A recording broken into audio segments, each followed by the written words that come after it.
Do you know that the future of construction and manufacturing might be growing all around you? Yes, literally growing.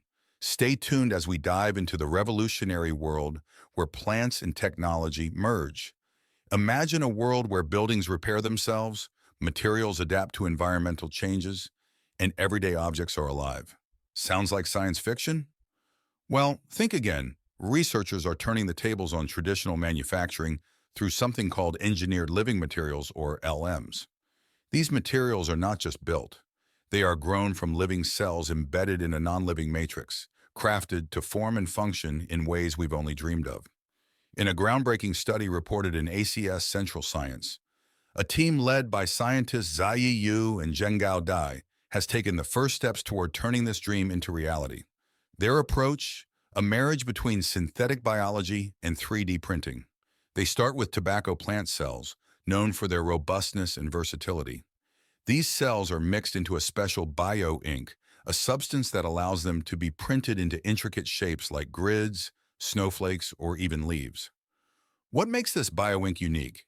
It's packed with tiny particles of a gelatin-based hydrogel containing Agrobacterium tumefaciens, a bacterium famous among scientists for its ability to transfer DNA into plant cells. After printing, the structures are exposed to blue light, which cures the hydrogel, and over the next 48 hours, magic happens.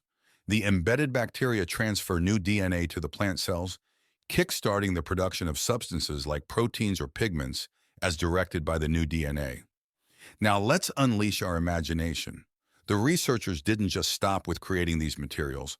They demonstrated how these engineered cells could produce green fluorescent proteins and beta lanes, pigments used as natural colorants in dietary supplements. By using different bioinks, they printed a leaf where the veins glowed red and the rest of the leaf shone yellow, showcasing the potential for creating complex multifunctional living materials. The implications are as vast as they are fascinating.